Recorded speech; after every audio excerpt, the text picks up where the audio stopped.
Vayichan sham Yisroel enged ha'ar kulanu ke'echad. Today, I'd like to talk to you about the upcoming Chag HaShavuos. Especially today, in the year Toshin Pei, the year of the coronavirus lockdown.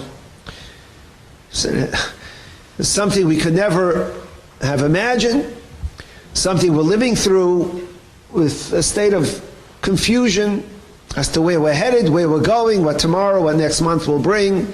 I mean, only Rabbi Yisroel knows.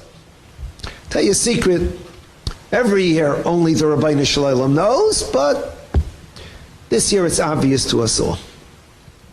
I'd like to share with you a thought regarding the upcoming Chag HaShavuos, and I want to start with the Mishnah Berurah. Mishnah Berurah talks about the custom, the minhag to eat milchiks on Shavuos, and gives a new reason. The reason brought in the Ramah has to do with the shtei halachem, to have two breads, because the carbon of Shavuos is two breads. And when you eat milchiks and fleishiks, you have to have a separate bread for the milchik, separate for fleishik. That's the primary reason.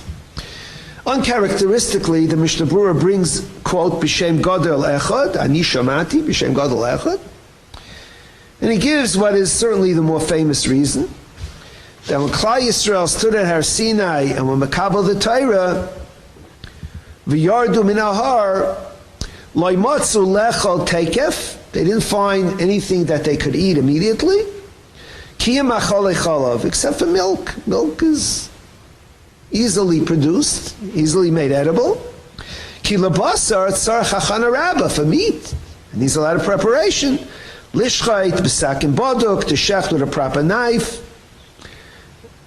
Ulenaker chutei chelev, and to remove the nikor, the veins, to devein the animal, v'hadam, and to remove the veins, the bloody veins, ulhadiach v'limlaich, to wash and salt, ulavashal b'kelim chadashim, and to cook in new pots. Ki hakelim shayu mehem l'kainim nesra lahem, the previous kelim were aser. This, as I said, is the famous reason.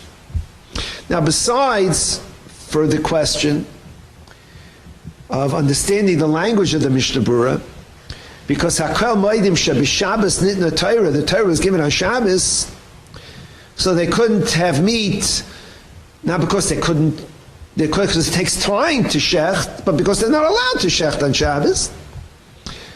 So the language of the Mishnah Berurah is problematic. But more significantly, and what I'd like to discuss, is the question of what was Klal Yisrael expected to do on the day of Matan Torah. Now we imagine that when Klal Yisrael left Mitzrayim, they were eating only kosher, only glad kosher, only shechted meat, only salted meat. It appears from this Mishnah Berurah that that's not so.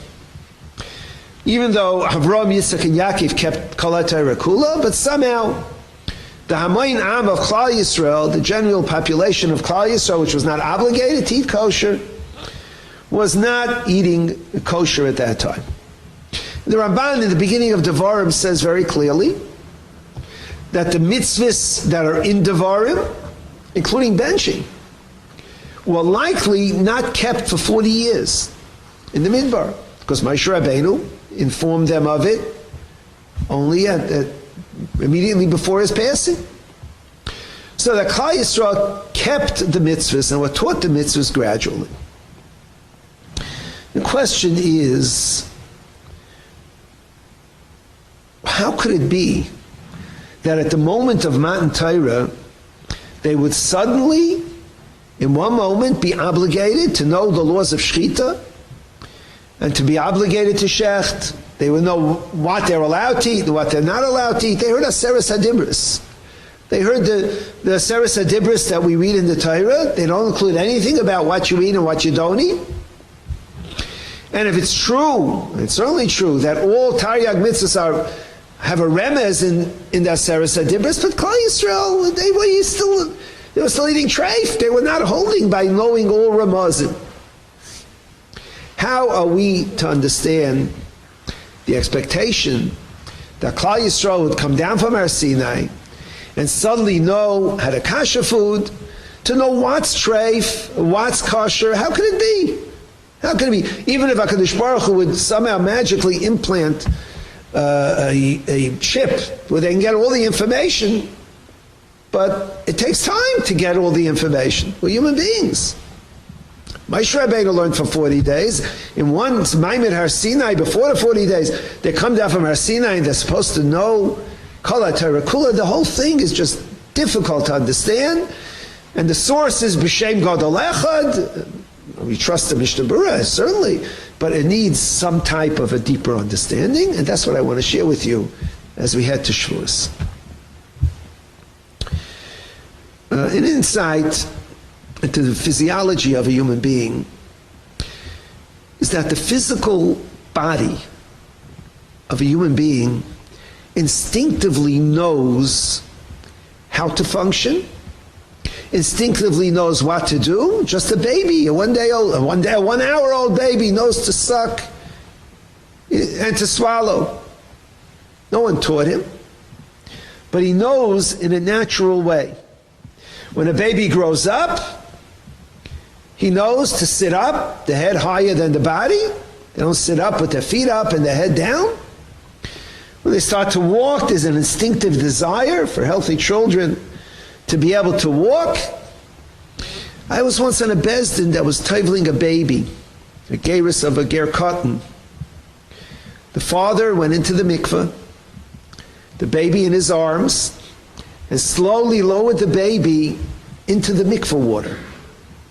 I'd never seen anything like it in my life. We expected the baby to cough up water, to gag. It was a baby that was a couple of months old. The baby was lowered into the water gently and instinctively held her breath under the water and then was pulled back up and was fine. It was fine. The water was warm. It was comfortable for the baby. Never seen anything like it. But that is the nature HaKadosh Baruch Hu gives us. Our inner organs, certainly. Baruch Hashem, our kidneys, our liver, our hearts, our lungs are functioning. We don't give it instructions. HaKadosh Baruch Hu blessed us with an instinct to know. I always wonder about a fly. You ever saw a fly on the table and try to swat it? It flies away. It escapes. How does the fly know that it hurts for a human being's hands to clamp down on it? It obviously never happened to this fly before. Did the fly go to fly school? The physical world exists with an instinctive knowledge of what to do and what not to do. A baby who sees ice cream will want the ice cream. The baby will not start eating the tablecloth or mud. There's an instinctive knowledge to know what a person has to do. Adam HaRishon, before the Chet, had an instinctive knowledge of what's kosher and what's not kosher. Just as a baby knows to eat food and not to eat the plate, Adam knew. The Ramban writes in Bereshis Perek Beis Pasuk Tes, Ha'adam ha'ya'isa b'tivoi ma'sheroi la'asais kefi ha'Torah. That Adam knew instinctively what to do. Kashiyasu ha'shamayim v'chol tzvam. The heavenly bodies, they all do the right thing. Payal ha'yemes shepulas ha'memes lo yishanu es tafkidam. Adam, before the Chet, had an instinctive knowledge of what was good.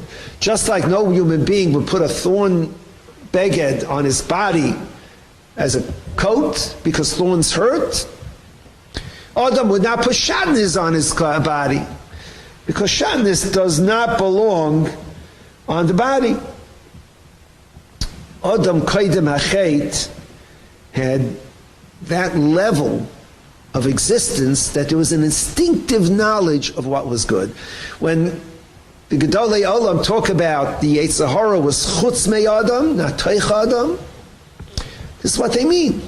Simply put, there were enticements, there was Yetzer Hara, there were Nisyanos, but instinctively, Adam knew what was good for him. The Avos, Avraham, Yitzchak, and Yaakov kept Kol HaTorah Kula Ad Shelo Nitna. They were Zeicha to a Zikui Haguf, to purifying their physical body, to instinctively do Ratzon Hashem. There's a beautiful pshat in the Sefer Apiryain and the Sfas Emes as well. By the Akedah, it says, Vayishlach Avram es Yadai, Vayikach es Hamachel es L'shchei es B'nai. Avram sent his hand to take the knife to Shech Yitzchak. The expression Vayishlach es Yadai is unusual. He sent his hand. So they say, Avram's body knew instinctively that this is the wrong thing to do. His hand did not go out naturally to grab a knife and shech his son. It took effort. Vayishlach Avram es Yadei. Avram said, what do you mean I'm supposed to do this? Because the bodies, the physical bodies of the Avis were instinctively guided to do the right thing. Rav Gedalia Shor and Rav Gedalio on Shavuos on page Pei Aleph says this about Klal Yisrael at Matan Torah. Poska zu hamasam. The Gemara says on Shabbos Kuf Mem Vav that at Har Sinai Poska zu hamasam. Their zuama, the spoilage ended. What spoilage ended? The zuama of the original chet of Adam Harishon, says Rav Shua, Poska zu hamasam kedargas ha'avos shesigu ha'torah ad shelo nidna. The others weren't told what's nevela and what's basa b'chalav and what's shchita. They had the instinctive knowledge of what you can eat and how you prepare food for eating. And Aviseinu, Ha'im de Bar Sinai, before the Chet HaEgel, returned to that nature. So says Rav Shor, now you don't need Pshet L'cha Na'aseh V'nishma. What's Na'aseh V'nishma? Before you're told, how could you do?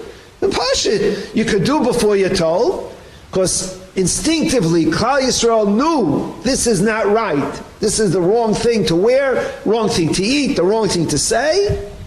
Nasa. V'nishma, we're going to learn. We're going to learn the halachas. We'll know as well.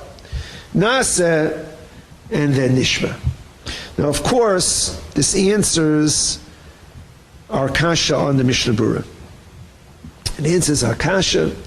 The kasha was, when they came down from Har Sinai, how could they know? Just from one standing at Har Sinai, they can know what's kasha, what's treif, how to shecht, how to kasha kelim. How? The answer is you don't have to be taught. If you take a pot and it's discolored with some substance inside, you know it's got to be cleaned. And Klal Yisrael at Matan Torah took a pot that had treifus inside, knew it had to be kasher. Then they knew how to kasher it. Poska zu hamasa. The Chet HaEgel, of course, ended that existence. And we went back, we returned to the world before Matan Torah, the world of Chet Adam Harishon, the world where we don't instinctively do the right thing. Every Yom Tif has a certain energy, a certain mitzius in the day. We know that the month of Tishrei, Rosh Hashanah, Yom Kippur, and Sukkot is a time of tshuva renewal. It's a time of a tshuva renewal to regret our past actions and be makabel for the future. Pesach, we know, is a month of cherus. There's a sense of freedom from our bad habits that tied us down in the past, a sense of renewal of a spring. It's easy to see the months of Nisan and the months of Tishrei as to what they have to renew in a person. Sivan is much more difficult. Kabbalah Satorah is much more difficult. People have a hard time to appreciate what is it? What is it, Shavuos? We should learn more, we learn all night. What sense of renewal is there? And maybe this year, with everyone stuck at home, it's tougher than ever. If your obligation of Shavuos is to learn all night, it's going to be more difficult to learn all night. People in this shul usually have the good fortune of hearing a Rosh shiur all night, Shavuos night. You can't fall asleep through that. But it's not going to happen this year. At home? The truth is that this Shavuos is a very opportune Shavuos. It's an opportune time. A set of values with which we become accustomed, the way we look at the world, our habits, our extravagances, our fanciness, these are all things that are on hold. They're on pause. Poska zu hamasam. There's a lot of zuhama. There's a lot of stench. A lot of smell of the world around us that has creeped into our lives. Not, God forbid, the filth of the lowest classes of humanity, but the filth that looks like glitz and glamour of Madison Avenue. The yoifi of Yavan. These things have crept into our lives. The natural tendency of a Jew to see nevela, treifa, we're not holding that. What about the natural tendency of a Jew to appreciate a shul? To appreciate Eretz Yisrael? You know, it causes me pain. I go to Eretz Yisrael, I see Jews on the way to Artzeinu Akdaisha looking at movies. When people go to daven, they're sleeping through Zman Kriya Shema and Zman Tefillah. Whether you daven with me, you don't daven with me. How can it be? He's a Jew with beard and payas. He's going to Eretz Yisrael. It's a mystery to me. As someone going to Eretz Yisrael could look at a screen with Ritzicha, Gilui Arayos, and Avodah Zarah all wrapped into one. And then I realized, some of us are going to Eretz Yisrael, to Artzeinu HaKadosh. Some of us are going on vacation. We're on vacation. It's a vacation spot. It is a vacation spot, Rahmana Litzlan.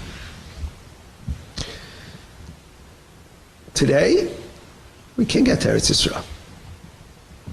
The appreciation of Kedushas Eretz Yisrael is something that we could reset. Today, we don't have fanciness. My wife was recalling how one Yom Tif ago, Sukkot, she was in one of the local supermarkets, and at the butcher counter, there was a woman who had ordered a certain cut of fancy meat, and the butcher said, I don't have enough for everybody. And she was furious. I ordered it. Her in-laws are coming. She needs this fancy meat. I assure you, this Pesach, this Shavuos, she wasn't screaming for fancy meat. You see, there's a reset of our narishkeit, of our silliness. There's a reset of the things that distract us from being better people. There's a reset of the things that take up our lives. My son had a baby boy, my grandson. He made a bris on the first day of Pesach.